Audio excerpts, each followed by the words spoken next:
Hola a todos y bienvenidos al programa de José Aliaga Show. Hoy día tenemos una entrevista muy especial y seguro les va a interesar mucho, especialmente a todos los que me siguen en el canal, porque esto es de la política peruana. Como he visto, tengo muchos suscriptores del Perú, muchas gracias a Perú, Chile, Argentina, y les agradezco de todo corazón que yo estoy tocando este tema y un espectacular invitado. Y bueno, hoy día nos va a acompañar Norman Coronel, que es politólogo de la Universidad Nacional Mayor de San Marcos, la decana de América, la más antigua de América, con una maestría en gestión financiera internacional por la Universidad de Londres, London University. Además, Norman es egresado de Derecho de la Universidad Científica del Sur. También es profesor de maestría y ha tenido una destacada trayectoria como asesor de diversas instituciones importantes, una de ellas como el Parlamento Andino, que es una institución muy grande, internacional, el Congreso de la República del Perú y el Despacho Presidencial, también el Ministerio de Economía y Finanzas y el Gobierno Regional de Arequipa, ojo, un gobierno muy importante también, el Gobierno Regional de Arequipa, que es como gobernaduría, donde es el gobernador. Quiero tocar muchos temas, más que nada, primero quisiera darte la bienvenida, Norman, muchas gracias, por favor, muchas gracias por estar aquí en el programa. Qué gusto estar contigo, gracias por tu espacio, por permitirme hablar contigo y desde ya desearte y augurarte muchos éxitos en tu programa que veo cada vez está creciendo y está teniendo más audiencia peruana y latinoamericana, porque tú entiendo estás en Estados Unidos. Solo una precisión, el gobierno regional de Cajamarca es donde tuve la oportunidad de trabajar como director regional, pero está bien. Ah, perfecto, muchas gracias, Cajamarca. Ah, qué bien, me gusta mucho, he ido por allá en Cajamarca, me gustó mucho. Sí. Bueno, vamos a comenzar. Primero, esta va a ser una charla muy interesante, vamos a tocar temas muy profundos, temas fundamentales y relevantes del futuro político del Perú. Y la situación actual de muchos candidatos presidenciales en las próximas elecciones y tú sabes, ¿no? Me quisiera preguntarte, ¿por qué hay tantos partidos políticos del Perú, Norman? ¿Por qué es eso? Bueno, en primer lugar, estimado José, y a los que te siguen, lamentablemente se hizo una reforma política respecto a los requisitos de admisibilidad para convertirte en partido político en el Perú. Antes de esa ley se exigía 1 millón de firmas, era muy complicado ser un partido político, a juicio de muchos expertos era demasiado difícil, y luego, siendo que eso era así, la Comisión Tuesta, Soldevilla, flexibilizaron los requisitos y redujeron a 25,000 afiliaciones o alrededor de 25,000 afiliaciones, más la creación de 60 y tantos comités en distintas provincias a nivel nacional. Esta flexibilización permitió que mucha gente haga muchos partidos y como algún momento en el off the record lo decías, algunos lo hagan ya con interés meramente económico, lo vean como una oportunidad para ganar dinero y luego poder quizás monetizar una vez que ya eres partido político, ¿no? Entonces, esa reforma en realidad tenía la posibilidad de que, si bien es cierto, se iba a aumentar en número, cuando se flexibilizó, dijeron, vamos a aumentar el número, pero vamos a hacer las pasos, es decir, iba a haber un filtro previo a la elección real. Ese filtro previo se suponía que iba a descartar todos aquellos partidos políticos que no tienen representatividad o que no alcanzan un mínimo de representatividad necesaria para participar en política, pero lamentablemente ese requisito, esa ley, el Congreso actual que tenemos decidió simplemente deshacerse, eliminarla. Y es por eso que hoy tenemos una multiplicidad de partidos, 39 partidos para ser exactos, 39 partidos habilitados para presentar candidato presidencial en las próximas elecciones presidenciales del 2026 y más de 30 en camino a convertirse en partidos políticos. Entonces, todo ese desorden, porque yo creo que no tiene otro nombre todo esta multiplicidad de partidos, este desorden ha sido generado, por un lado, desde la academia, por la propuesta que se hizo, y por otro, obviamente, por el Congreso, que ha quitado el filtro que esta comisión en su momento planteó dentro de la reforma. Es por eso que hoy se ha retrocedido un poco y vuelta se ha vuelto al sistema un poco anterior, en donde necesitas mucho más número de firmas para convertirte en partido político en el Perú. Eso en parte explica esto, y otro, ya una manera más de fondo, evidentemente el Perú es un país muy diverso, con muchas expresiones, tanto en no solamente étnicas, sino incluso geográficas. La gente del norte, del centro y del sur, y la gente de la costa, sierra y selva, y de todos los demás pisos altitudinales, que tienen pues cosmovisiones bastante particulares y distintas, ¿no? Entonces eso también explica, en el fondo, creo yo, esa presencia de muchos partidos políticos en el Perú actualmente, y lo cual va a ser un tremendo problema, porque lo cierto es que todos los partidos políticos que existen en el Perú hoy son enanos, no representan a nadie o representan a muy poca cantidad de personas. Y para eso te puedo dar un ejemplo muy claro. Las elecciones de Acción Popular, por ejemplo, las internas, las primarias, como se llaman, de un partido que se supone pues tiene más de 220 y tantos mil participantes, afiliados, no superan los 10,000 militantes cuando llegan las elecciones internas del partido. Imagínate 10,000 personas que van a votar en una primaria de un partido tan tradicional como es Acción Popular. Entonces, hay algunas ideas, creo yo, respecto a tu interesante pregunta, estimado José. Entiendo. Entonces, ¿tú crees que esto beneficia al Perú tener muchos partidos o no beneficia?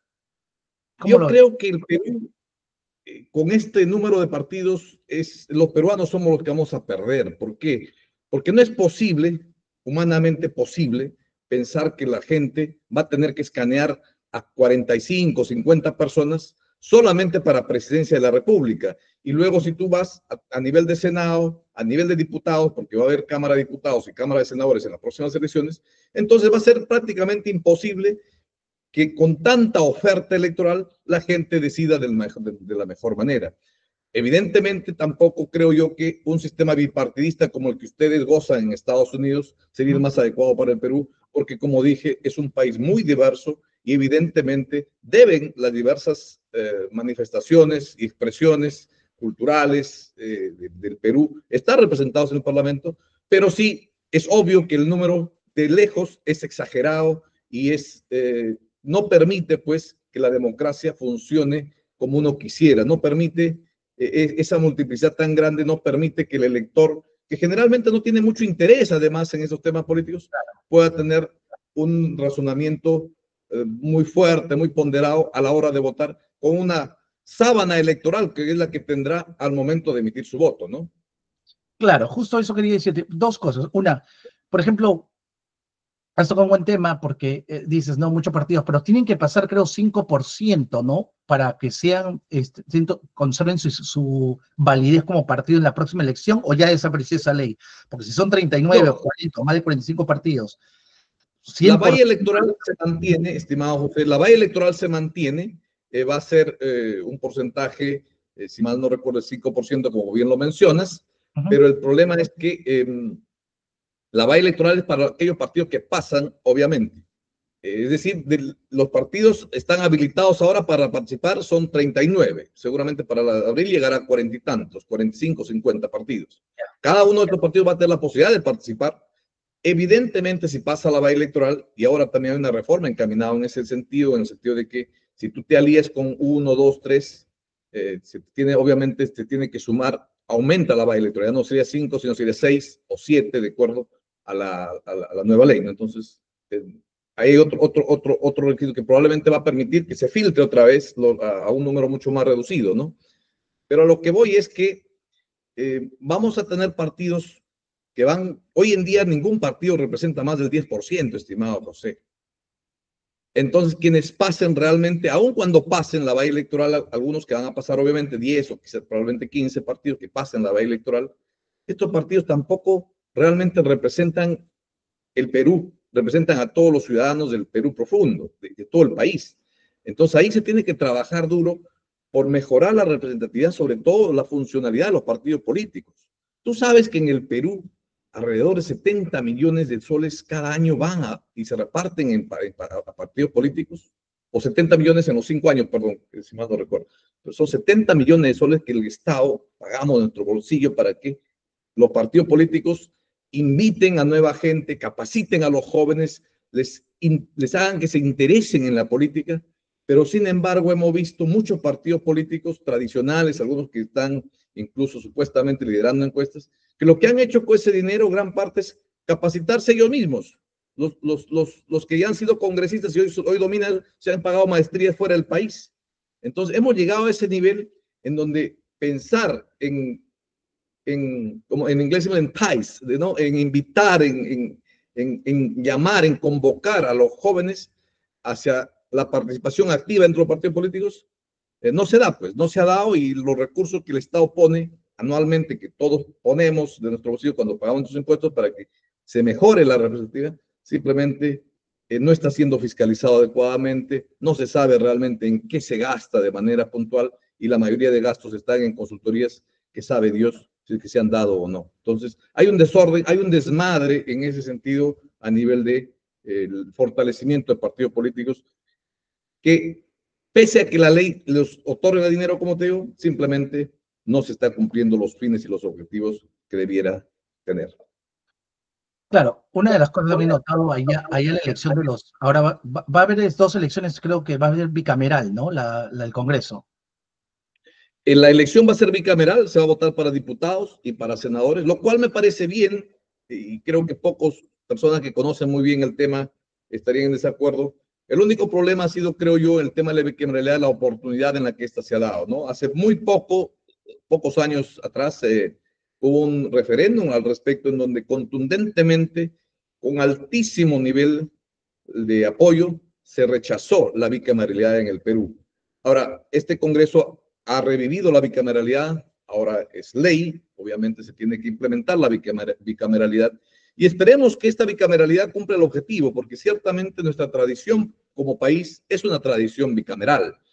Y claro, al no tener una cámara alta, como se llama en otros países, el tema de las leyes que hoy se aprueban en el Perú son de bajísima calidad.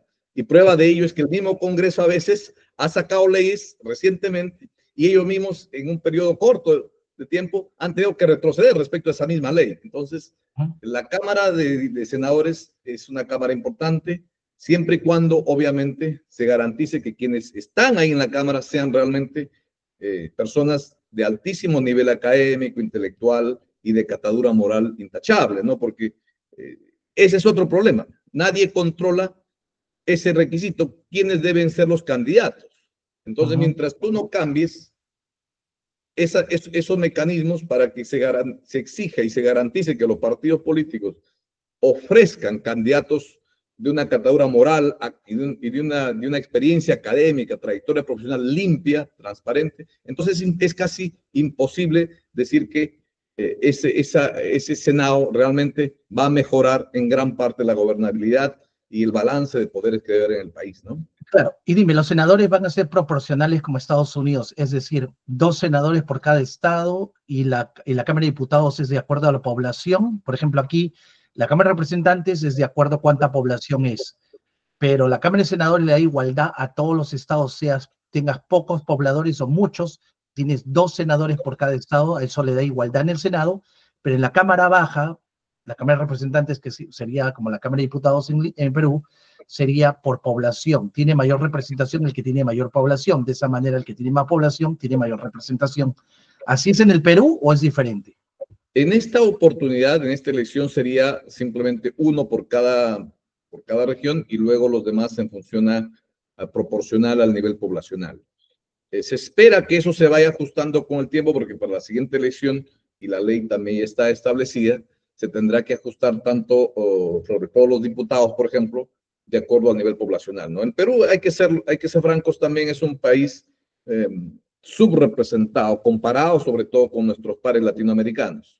Es decir, hay un congresista en el Perú actualmente por cerca de más de 250 y tantos mil habitantes. Eso hace también, pues, que una vez electo se desacople de su electorado y básicamente para algunos comunidades se olvide de su electorado. Es difícil interactuar con más de 250.000 de personas una vez electo, ¿no? Claro, por ejemplo, hay un problema de diseño. Te digo, Madre de Dios tiene un congresista hace mucho tiempo y es una región grande que necesita mucho desarrollo, no tanto en infraestructura, también económica y todo. Y solamente tiene un congresista por muchos años. O sea, por lo que tú dices ahora, Madre de Dios va a tener diputados y senadores. ¿Cuántos sería en total? ¿Sabes una idea? Ese cálculo, obviamente el tema de diputados no va a cambiar porque va a ser reflejo de lo que se tiene, para la próxima elección seguramente se tiene que haber el censo de acuerdo a cómo está a nivel poblacional y seguramente que le van a ajustar hacia arriba en número el tema de diputados.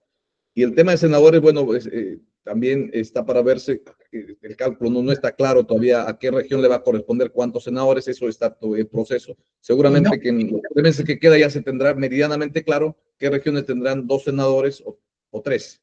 En Y caso de ojalá Lima, que no se probablemente, haya ¿no? olvidado del distrito electoral nuevo, que es los peruanos en el extranjero, que eso luchamos todos los peruanos que vivimos acá y sacamos 2 congresistas para los peruanos que estamos afuera, ¿no? No sé Mira, cómo qué van a... curioso que mencionas eso, porque qué curioso que mencionas, yo también apoyé esa reforma Ujú, y conjuntamente con un amigo que trabajamos juntos, el doctor Carlos Jaico Carranza en su momento, él coincidió con estar como asesor principal de la Comisión de Constitución del Congreso de la República. Y ujú, allí es donde se dictaminó ese proyecto de ley que luego se convirtió en ley y que permitió pues, que los peruanos argentinos tengan representatividad, pero que ujú. por desgracia hemos sido y estamos muy mal representados. No están cumpliendo una labor descollante que digamos nuestros congresistas que están en ese puesto. Pero esperemos, y en eso creo que debemos ser enfáticos, estimado José, que se mire bien la hoja de vida de quienes van a participar en estas elecciones. No es solamente ser exitoso económicamente, suficiente requisito para poder ser exitoso en la materia legislativa. Si no conocen cómo funciona el Estado, cómo se articula el Estado, cómo funciona el aparato público, por Claro, más éxito que hayas tenido en la vida personal, privada, no vas a poder traspolar esas habilidades al sector público, porque son otras habilidades las que se requieren para gobernar. claro. Es importante para mí, para el Parlamento entiendo cumple un gran rol ahorita, pero esos 2 congresistas, si pueden ser más en el Senado, ayudaría mucho porque yo lo he dicho muchas veces, los consulados acá, mayormente del Perú, son de un trámite administrativo del derecho electoral, pasaporte, mientras que los consulados europeos y hasta de México, Salvador, ahora tienen un consulado, lo que es un consulado de negocios comerciales donde promueven la inversión en sus países. Salvador en 3 años ha salido de la pobreza, de la criminalidad, de todo eso rápidamente y ahora están viendo que Tesla y Amazon vayan a invertir allá, Apple está yendo allá, inversiones serias de mucho dinero que no solamente van a traer trabajo, sino un desarrollo económico, porque los ingenieros, arquitectos y los temas de ventas va a incrementar El Salvador, que es un país totalmente pequeño, no de la calidad de los recursos que tiene el Perú. Sin embargo, por el liderazgo mental, político, está cambiando. Cosa que en el Perú se está quedando en ese sentido, que son reformas que no, a veces no son, de, como tú lo dices, de copiar y pegar, porque tienes que amoldar a la realidad del Perú. Pero ya se están dando en países de Latinoamérica y me da pena que Perú todavía no sale, ¿no? Y veo mucho, te digo, el peruano que lo ve de lejos, lo ve como que el Congreso se ha fraccionado y parecen sociedades anónimas que solamente defienden sus intereses, que muchas veces no son el interés global del peruano, son intereses privados de grupos que fraccionan y ven su interés privado. Y se nota y se ve y nadie pues, le importa que el Congreso haga eso. Mientras tanto, ahora la inseguridad ciudadana, yo me acuerdo cuando salí a Estados Unidos hace muchos años, decían, en cualquier momento Perú se va a volver como México. Yo creo que ya estamos ahí y hasta peor, porque ahora hay sicariato, extorsión, eso no se veía cuando yo vivía allá. Y yo creo que el nuevo Congreso el, va a tener que hacer estas reformas, quiera o no. Ojalá, como tú digas, se pueda cambiar. Ahora vamos a tocar, bueno, saliendo un poco del Congreso, quizá que me digas, hay muchos partidos, estoy de acuerdo contigo, no debería haber tantos. ¿Quiénes son los candidatos, tú crees, de los que están ahorita saliendo más, que tú crees que tengan posibilidades de llegar a una segunda vuelta? Porque por lo que tú dices, no hay ganador en primera vuelta, porque no hay ninguno tiene más del 10%. Entonces va a haber segunda vuelta por lo que tú dices y respeto tu opinión, porque tú sabes de Mira, política. si me permites, antes de responder esa pregunta, un pequeño comentario respecto a la pasividad de Torretable respecto a sus funcionarios en el exterior. Yo coincido plenamente contigo. Nuestros funcionarios, si bien es cierto, hay que reconocer que Torretable es la segunda escuela diplomática más importante de Latinoamérica. Después de Itamaraty, perdón, de Brasilia, creo, de Brasil, Perú es la segunda más importante, o así era por lo menos la segunda más importante. Pero lamentablemente, y coincidiendo contigo, hay poca proactividad de nuestros funcionarios diplomáticos en muchos aspectos, ¿no? Entonces, como tú bien lo has dicho, las embajadas como la de Corea, por yo recuerdo, era muy amigo de un agregado comercial de Corea en el Perú, y está siempre buscando negocios, siempre articulando negocios para su país y articulando el país. Y esa debe ser una labor importante, creo, de los diplomáticos, no solamente ir a sentarse y tomar cafecitos, sino ver las posibilidades económicas, la irrupción de nuevas tecnologías y tratar de buscar importarlas esas al país, a nuestro país, ¿no? Creo que ahí falta más trabajo de Torre Tagle, sin duda. Bueno, yendo al tema que mencionas, yo no veo ningún candidato ahora mismo, sería hacer ciencia política en el Perú es de lo más triste, hermano, porque no se puede predecir nada. Una elección se gana en 7 días aquí, como ya lo hemos visto con Castillo, con otros, con Muñoz en su momento para la alcaldía de Lima, en menos de una semana fue presidente. No olvides que para la elección anterior, en estas épocas, un año antes, año y medio antes, curiosamente, un arquero, un portero de fútbol, salía como sin desmerecer la acción del trabajo del deporte, ¿no? Pero creo que zapateros zapatos. Un arquero salía como el hombre bandera con 20% de aprobación y nadie lo conocía en el interior del país. Entonces, ahora mismo yo creo que, excepto por los tradicionales que se conocen, que seguramente van a estar ahí, como Keiko Fujimori, como el señor Acuña, como, bueno, otro más, Rafael López Aliaga, Hernando de Soto. En el Partido Morado probablemente Sagasti, si es que se anima, o quizás, seguramente Mesías Guevara, que es un militante ahora activo también de este partido, que veo que ha hecho algo para dinamizar un poco este partido. Disculpa, Mesías Guevara, no veo más. ¿En qué partido va a ir? Él está en el Partido Morado. Morado, ok. Morado. Tenemos por el otro lado, pues tenemos Verónica Mendoza, que ya también tiene partido. Johnny Lescano, de los tradicionales, ¿no? Johnny Lescano, que entiendo también ya tiene partido. Y de los nuevos, probablemente menos conocidos, López Chao, que ha generado algo de expectativa, el rector de la UNI, y que está trabajando, y que los jóvenes un poco que lo están siguiendo, serán, pues creo yo, los que de algún u otro, los nombres que de algún u otro van a dar que hablar, ¿no? Y algunos nuevos que sin duda surgirán, Barrenechea probablemente en Acción Popular, o Vitocho, no se sabe todavía quién va a ser ahí, probablemente Vitocho, o el señor Chávez, que preside este partido, por Acción Popular.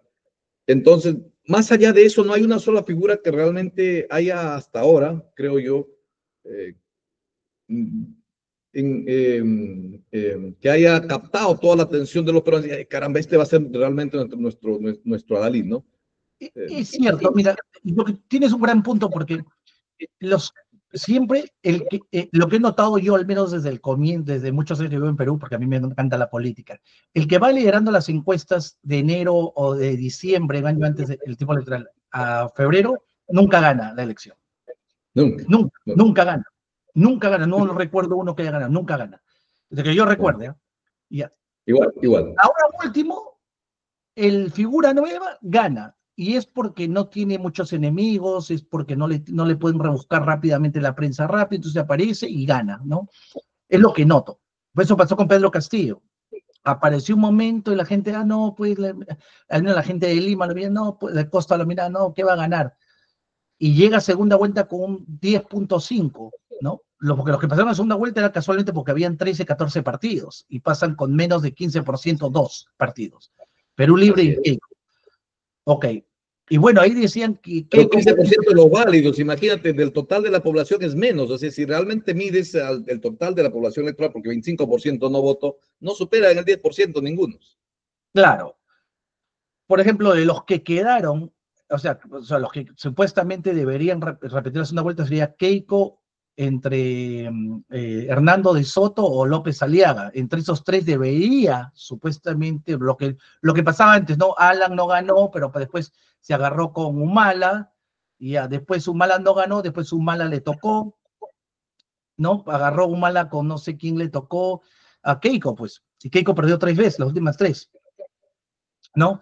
Usualmente Keiko siempre llega a segunda vuelta desde aquel entonces, pero no gana, y los que pasan a segunda vuelta le ganan a Keiko. Eso es lo que usualmente ha pasado. No sé si pase de nuevo, mucha gente es escéptica después de la muerte de Alberto Fujimori.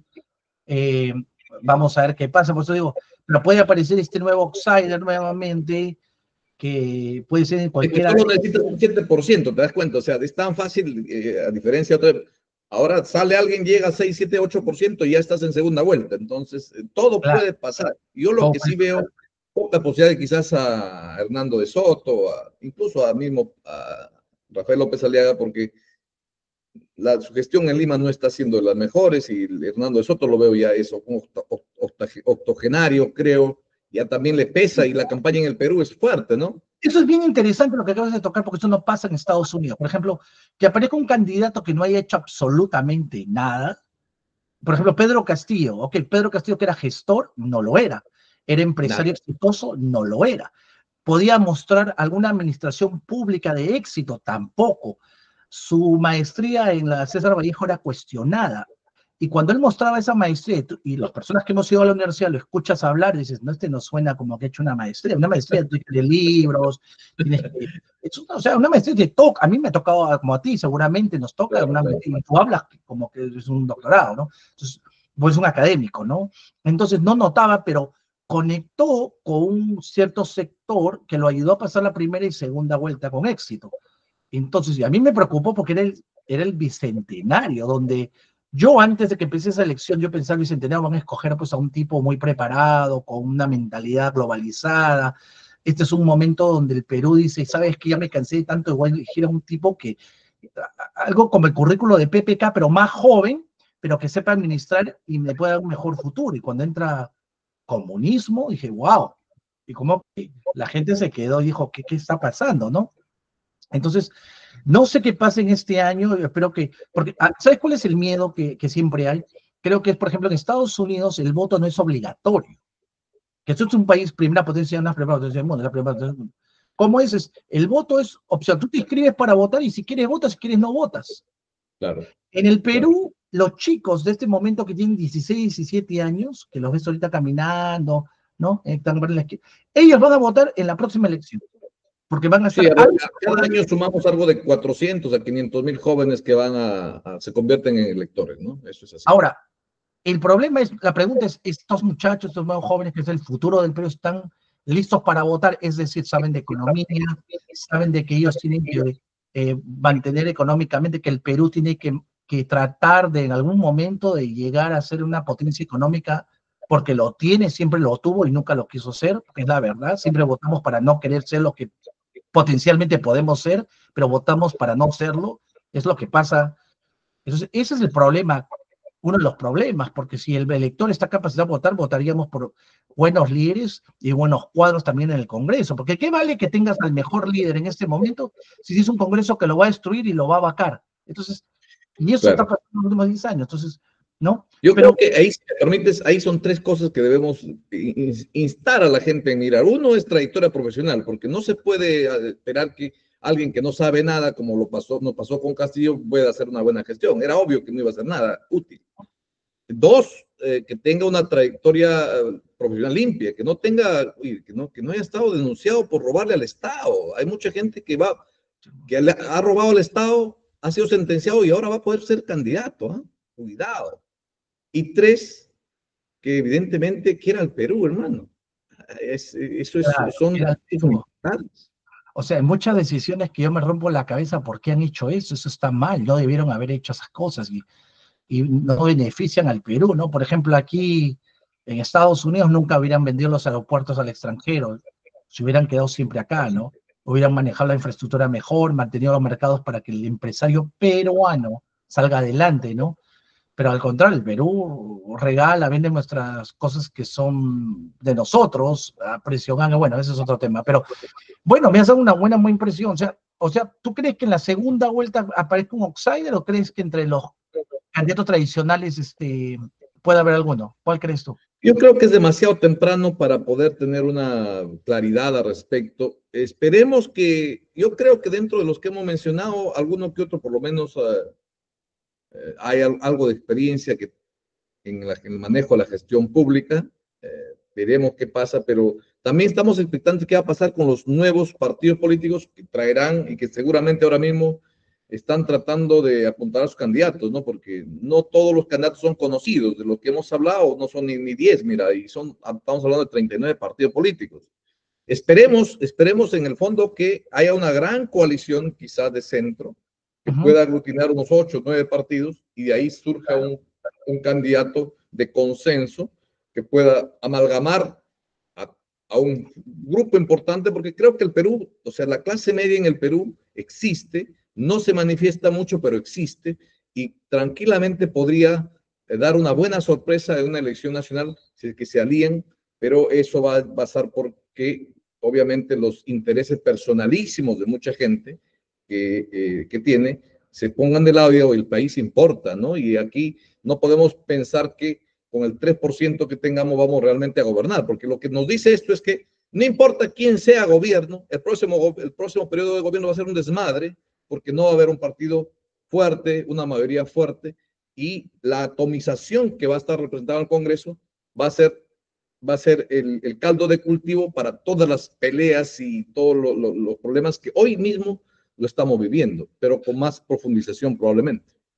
Por lo que me dices, ¿tú crees que López Chao y por ahí escuché Pedro Guevara y esos nombres que vienen ahorita apareciendo, ¿crees que alguno de ellos se perfile como un outsider eventualmente?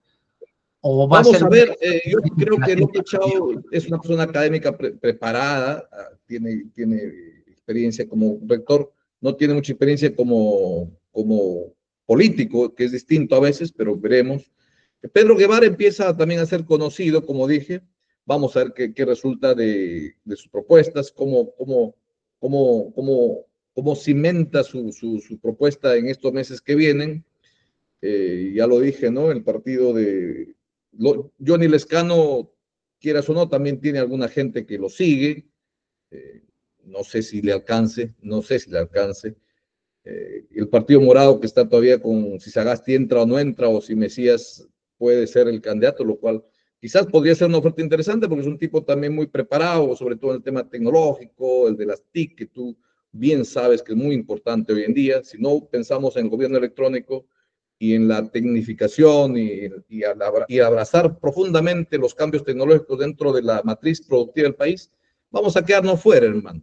Este siglo es el siglo de la tecnología, de la información y la comunicación. Quienes no entiendan eso, simplemente van a quedar retrasados y relegados. Claro, ya estamos en otra época, tienes razón, la inteligencia artificial, ya estamos en otra, el Y tiempo por de la... eso es que es importante que los políticos tengan ese contenido, pero ese contenido de la revolución, la gran revolución, pero revolución de las tecnologías de la información y la comunicación, ¿no?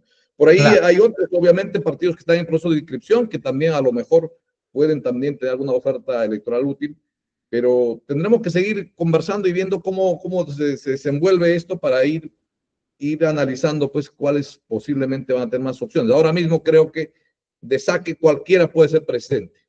No hay nada que impida, porque es muy pequeño el porcentaje que tú necesitas para poder llegar a segunda vuelta. Y como tú dices, si llegan con Keiko, casi siempre eh, la de ganar tiene el que va como en contra de Keiko, ¿no? Todavía hay un fuerte sentimiento antifujimorista a nivel lo hay, nacional. lo hay, sí, lo hay. Pero bueno, también ¿tú crees que Vizcarra postule? Si habló de que Martín Vizcarra pueda postular. Bueno, Vizcarra va a depender mucho de qué tan pronto el TC le resuelve varios temas. Él tiene una inhabilitación del Congreso de la República válida, si, salvo que un organismo internacional ordene, quizás la Corte Interamericana ordene que eso cambie y varíe, él no tiene ninguna posibilidad a menos que eso suceda. Y como tú sabes, la justicia casi siempre va a paso muy lento, no solo en el Perú, más la justicia supranacional. En este caso, yo veo poquísimas posibilidades de que él, como Antauro Humala, también puedan ser candidatos, ¿no? Yo creo que Antauro también está en esta misma línea.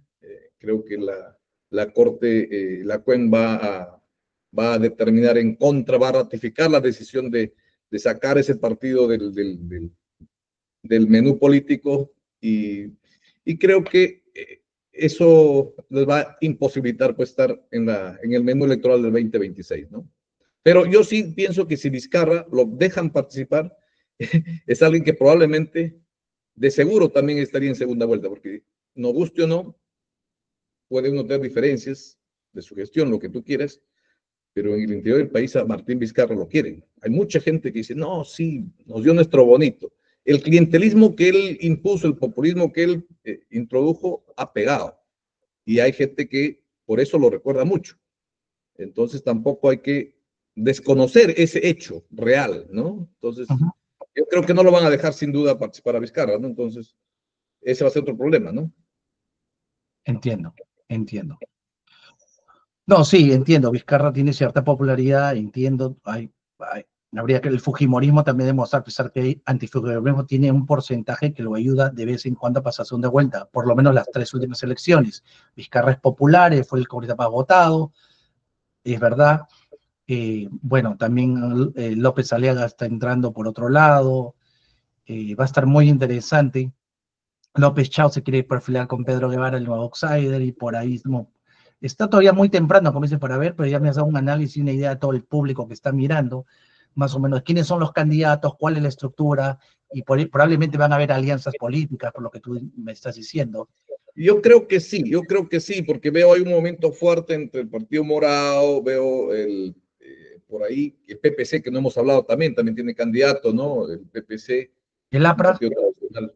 El APRA no se sabe quién va a ser el candidato, ¿no? Es otro tema. Ahí creo que hay pugnas internas fortísimas también en el APRA. Jorge el Castillo no lo veo como candidato presidenciable, ¿no? Mulder tampoco, entonces Velázquez, que quien está trabajando ahora en el Parlamento andino también, no lo veo tan metido en el tema del partido. No sé qué irá a pasar, ¿no? Pero el APRA tiene sus bases, hay que reconocer también, ¿no? Es un partido que si pone un buen candidato que da fuego, potencialmente puede avivar algunas bases, ¿no? Son partidos tradicionales, de todas maneras tienen ahí resabios, bastiones importantes de gente que ha formado. No hay que desconocer también que el APRA, por lo menos en épocas pretéritas, se preocupó por lo menos por formar a la gente, ¿no? En esas épocas la APRA, Acción Popular, realmente tenía un activismo político, una dinámica muy, muy distinta, ¿no? Que entusiasmaba a los jóvenes, los convocaba y los formaba, ¿no? Sobre todo. Y es por eso que yo critico mucho que hoy se dé recursos y no haya resultados de esa formación, de ese trabajo que se debe hacer con los jóvenes, sobre todo, porque queramos o no, de ellos depende el futuro del país ya, no tanto de nosotros ni de los que están ahora en el gobierno, ¿no? Así es correcto. Bueno, muchas gracias, Norman. De verdad ha sido todo un honor, un gran privilegio compartir su gran trayectoria, sobre todo, y que me des un poco de tiempo de compartir con mi público, el público acá que nos sigue. De verdad que me has ilustrado bastante hoy día porque habían cosas que no sabía. Y sí, va a ser muy interesante esta elección a comparación de muchas. Creo que la última elección, si no recuerdo, donde hubo congreso bicameral, fue en 1990, ya después del golpe, desde 1990 no hemos tenido una elección bicameral, ojo. Y esto va a ser muy interesante ver quiénes se van a ser nuestros nuevos padres de la patria, que nos representen el Congreso, cómo va a ser la representación de las regiones que están menos representadas como Amazonas, Madre de Dios, los peruanos que vivimos en el extranjero. Esto va a ser muy interesante, esta elección, a comparación de las anteriores. Parlamento andino, quiénes son los candidatos de los 40 o 45 partidos que vengan. Yo creo que vamos a tener que hacer otra entrevista más adelante para tocar este tema nuevamente, porque mucha gente, yo sé que le va a gustar esta entrevista que hemos hecho hoy día. Bueno, muchas gracias, de verdad. Estoy a la orden, estimado José, como tú bien sabes, y bueno, te invito también a un momento a hablar en mi programa, Política y Poder, bienvenido.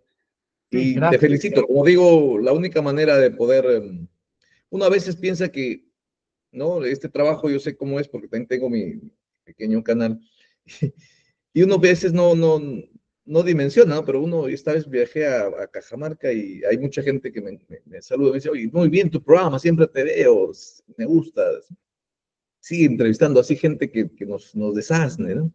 Entonces, trabajamos, creo que silenciosamente estás contribuyendo con fortalecer la democracia y, bueno, y ojalá inspirar a la gente que pueda elegir mejor, que es, creo yo, ahora una misión que todo peruano debemos tener, que tengamos mejores autoridades. El 2026 va a ser imperativo si queremos salvar esta democracia y este país que tanto queremos todos. Así es. Bueno, muchas gracias nuevamente, Norman. Seguramente te voy a invitar a otra entrevista y cuando tú quieras, siempre estoy disponible para apoyarte en lo que desees, lo que puedas hacer desde acá. Muchas gracias. Bueno, ya todos mis suscriptores, muchas gracias. Quiero agradecer a todos los que me vienen siguiendo. desde acá. He tenido suscripciones ahora de Argentina, muchos de Perú, de Chile. Muchas gracias, Brasil, a todos los que me siguen, un fuerte abrazo y gracias por seguirnos. Y por favor no se olviden suscribirse, tocar la campana, compartir el programa. Espero que les haya gustado bastante y nos volvemos a encontrar en el nuevo episodio la próxima semana. Muchas gracias, Dios los bendiga a todos. Hasta luego. Hasta luego, muchas gracias.